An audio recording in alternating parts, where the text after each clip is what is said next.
Il y a 2 nuits, j'avais du mal à dormir, alors je suis allée m'allonger sur le canapé du salon. Les lumières étaient éteintes et les stores fermés, mais on pouvait voir un peu à l'intérieur, car il y a 2 lampadaires dehors qui éclairent constamment les stores. J'ai fermé les yeux pendant environ 1 minute, et lorsque je les ai ouverts, j'ai vu une silhouette sombre juste en face de moi, debout juste derrière l'accoudoir du canapé. J'ai eu une montée d'adrénaline avant de réaliser consciemment ce que je regardais. Dans la première seconde après avoir ouvert les yeux, mon esprit s'est emballé. Mais qu'est-ce que c'est que ça? Qu'est-ce qui bloque la partie de la photo sur le mur? On dirait une personne. Qui est-ce? Ce n'est certainement pas ma femme. Personne d'autre ne devrait être ici. Une fois que mon subconscient était sûr à 99,99% qu'il y avait quelqu'un debout, j'ai instinctivement poussé un cri à glacer le sang. Quand j'ai crié, la silhouette a commencé à se déplacer latéralement vers la droite avec une accélération instantanée et une vitesse constante. Ce mouvement, je m'en souviens très bien parce qu'il n'était pas naturel.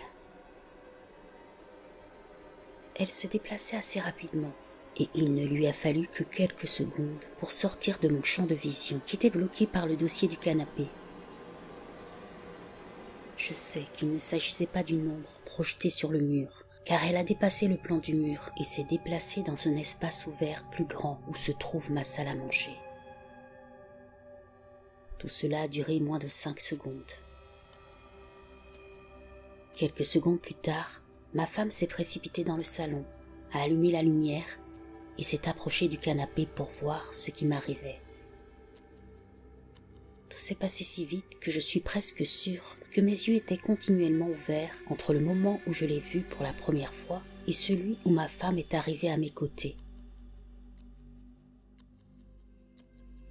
J'ai pointé mon doigt directement devant moi, au-delà de l'extrémité du canapé, vers la photo sur le mur, et je me suis exclamée. Il se tenait juste là, puis il s'est déplacé vers la droite, là-bas. Je le jure devant Dieu. Elle m'a consolée et m'a dit que c'était juste un mauvais rêve ou un cauchemar, mais l'expérience sensorielle était trop vive et mon adrénaline était trop forte pour croire que ce n'était qu'une hallucination. Je n'avais jamais rien vu de tel auparavant. Après coup, j'ai vérifié l'heure et il était 1h05 du matin.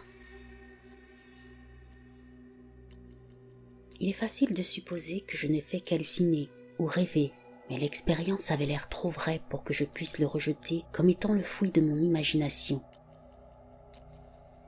Je ne dis pas qu'il est impossible qu'il s'agisse d'une hallucination, mais cela ne me semble pas juste.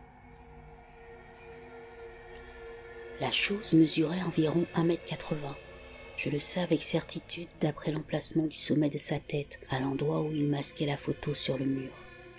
Et toutes ses proportions semblaient très normales et humaines. Bien sûr, après avoir fait des recherches sur Google, j'ai découvert qu'il y avait des milliers de récits similaires de personnes qui voyaient des silhouettes sombres ou ce qu'on appelle des ombres la nuit. Tout au long de ma vie, je n'ai jamais vraiment été intéressée par les choses paranormales. Je déteste les films d'horreur et je ne crois pas aux fantômes. Le lendemain, alors que je réfléchissais à ce mouvement particulier, je me suis posé la question suivante. Pourquoi se déplacer vers la droite? Pourquoi ne pas simplement disparaître ou se téléporter? Parmi les options standards, il pouvait soit se déplacer vers la gauche, vers la chambre, vers l'avant, vers moi, ou vers la droite. S'il s'était déplacé vers la gauche au lieu de la droite, il aurait rencontré ma femme dans le couloir. La droite était la seule direction qu'il pouvait prendre pour échapper à tout le monde, donc peut-être que c'était intentionnel. Mais qu'ai-je vu? Était-ce une hallucination ou autre chose? Que dois-je faire? Peu importe que ce soit réel ou imaginaire, je ne veux pas le revoir.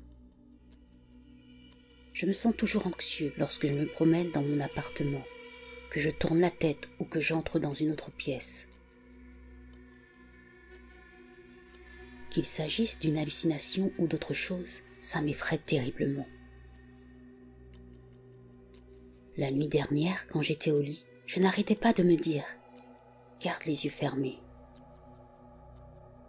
Je me sens comme un enfant qui a peur du noir et je ne peux pas effacer le souvenir de ce que j'ai vu et vécu. Je ne sais pas s'il était malveillant ou pas, mais quand j'y pense, je suis toujours aussi terrifiée.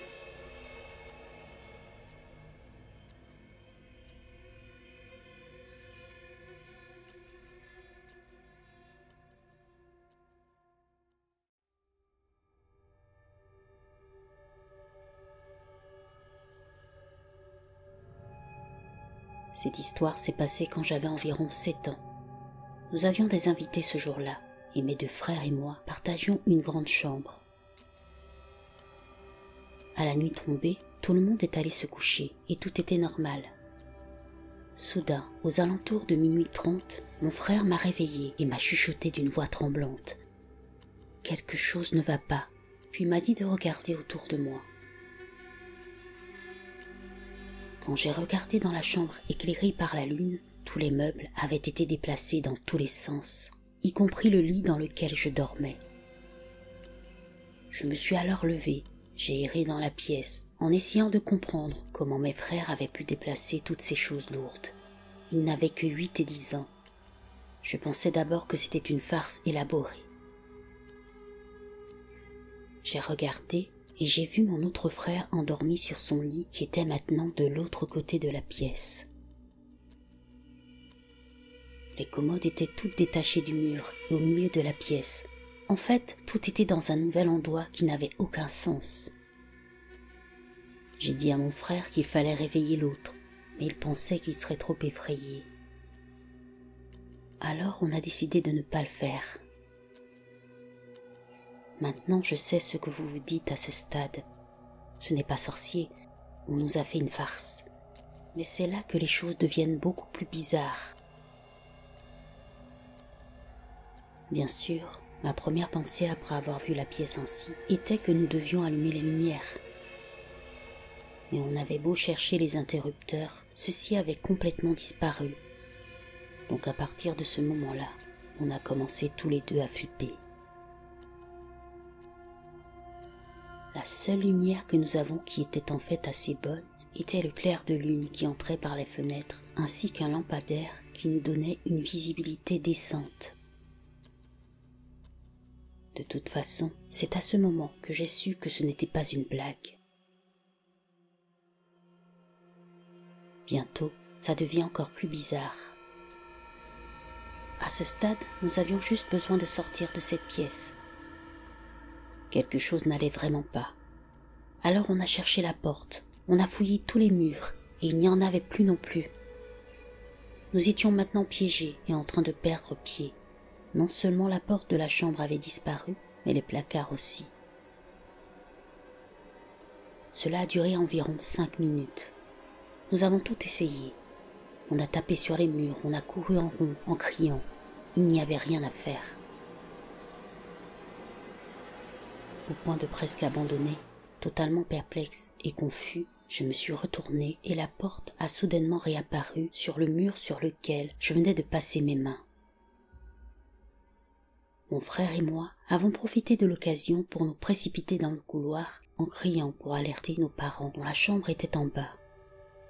Ma mère est arrivée en bas de l'escalier demandant pourquoi nous devenions fous au milieu de la nuit. Lorsque nous lui avons raconté ce qui se passait, elle ne nous a pas cru. Nous lui avons dit de venir voir, mais lorsque nous sommes retournés et avons regardé dans la chambre, tout était revenu à sa place initiale, y compris mon autre frère qui dormait toujours comme une bûche sur le lit. Quoi qu'il en soit, aujourd'hui mon frère et moi sommes adultes. Lorsque je remets le sujet sur le tapis, il est mal à l'aise, soupire et secoue la tête et ne veut pas vraiment en reparler. Je sais que dans certaines histoires paranormales, parfois des personnes voient des choses se déplacer, mais que des portes et des interrupteurs disparaissent complètement et réapparaissent comme par enchantement, c'est un truc de fou. Ça m'a seulement laissé avec beaucoup de questions qui vont certainement rester sans réponse. Étaient-ce des fantômes qui jouaient, une faille dimensionnelle, une hystérie collective? Je n'en ai aucune idée. Je ne suis pas trop dans la religion, et je suis plutôt sceptique quant au surnaturel. Mais c'est mon histoire, et je l'ai vraiment vécue.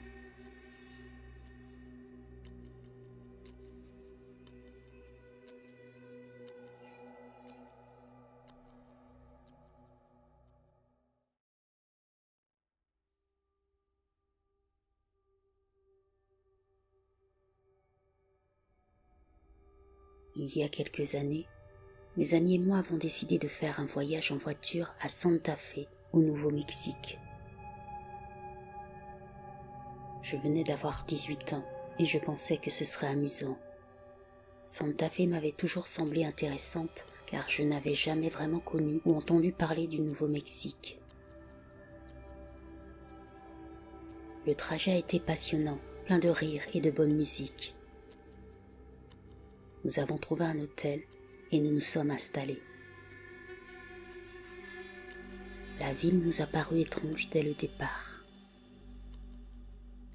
Tout d'abord, la plupart des entreprises ferment tôt, et quand ils ferment.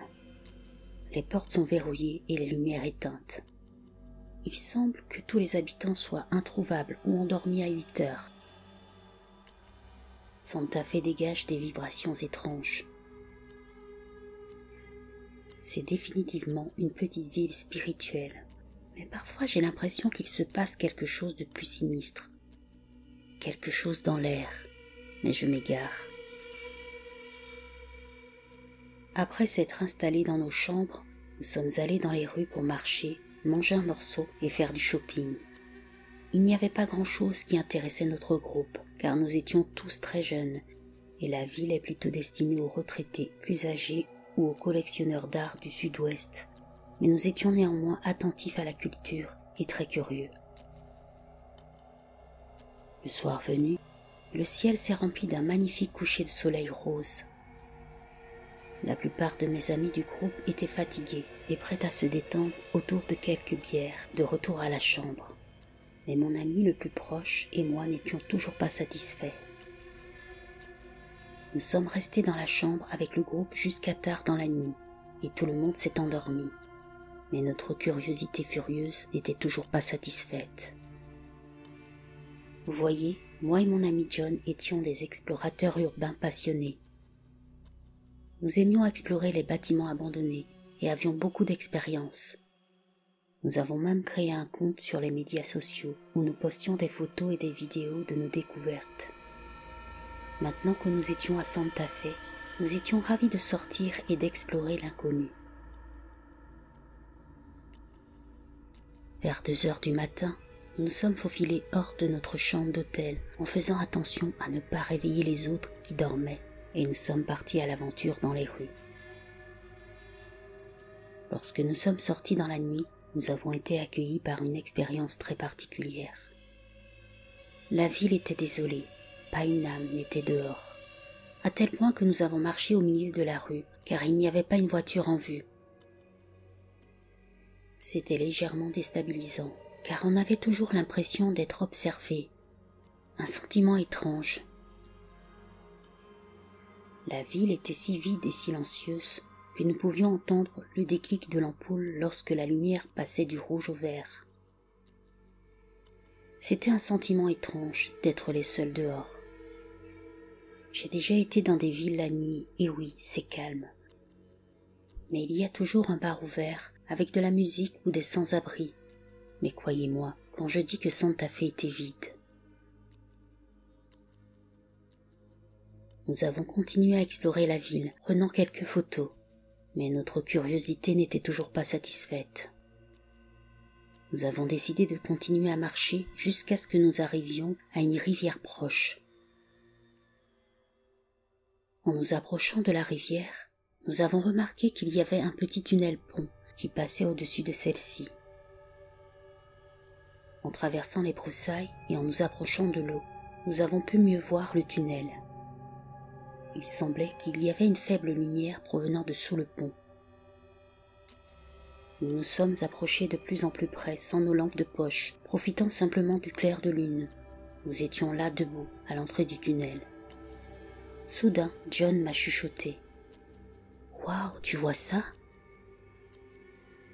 Nous avons été confrontés à une vue troublante d'environ 10 à 15 bougies sur le sol qui éclairaient le dessous du pont. Nous nous sommes dirigés vers l'intérieur pour vérifier ce qui se passait. Soudain, nous avons entendu un mouvement qui a rompu le silence. C'est alors que nous avons immédiatement allumé nos lampes de poche et les avons dirigées vers le tunnel. Il y avait là une silhouette assise sur le sol.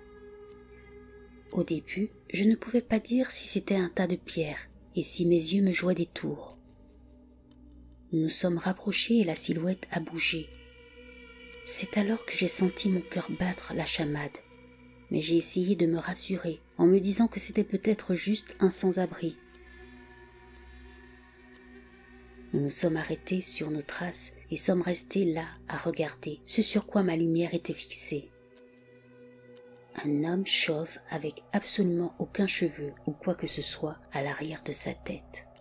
Juste assis là, regardant dans la direction opposée. Ma lumière brillait directement sur l'arrière de sa tête. Nous sommes restés là pendant 10 bonnes secondes à attendre qu'il tourne la tête. C'est alors que nous avons réalisé que celle-ci était face à nous. J'ai braqué ma lumière un peu plus bas pour éclairer son torse. Cet homme, cette chose, n'avait absolument aucun visage, juste parfaitement lisse. Pas d'oreille non plus, rien. Il était juste assis là, immobile. On aurait dit qu'il nous regardait, mais il n'y avait pas d'yeux. Nous avons tous les deux réalisé ce que nous regardions. John m'a chuchoté. Où est son visage ? C'est alors qu'il s'est levé. À ce moment-là, j'ai senti mon sang se glacer. Il a ramassé quelque chose par terre et on a couru. On a couru si vite que pour la première fois, j'ai eu l'impression de courir pour ma vie. En sortant du tunnel, nous nous sommes dirigés vers les hauteurs et sommes montés sur le pont, de sorte que l'entrée du tunnel était en dessous de nous. J'ai braqué ma lampe de poche sur le sol. C'est alors que j'ai vu quelque chose de terrifiant. Cette chose est sortie du tunnel et est restée là. Elle s'est avancée dans la lumière de ma lampe de poche et regardait directement vers nous. Nous étions figés. J'ai braqué ma lampe de poche directement sur son visage une fois de plus, et pendant 20 bonnes secondes, nous sommes restés là, complètement terrorisés, alors qu'il restait immobile. Pas de visage, juste une police. Il y avait quelques caractéristiques sur le dessus de sa tête en boule, presque comme des cornes, mais je ne suis pas sûre de ce que c'était. Puis soudain, il a commencé à foncer vers nous. C'est là qu'on l'a entendu. Il a fait un bruit étrange.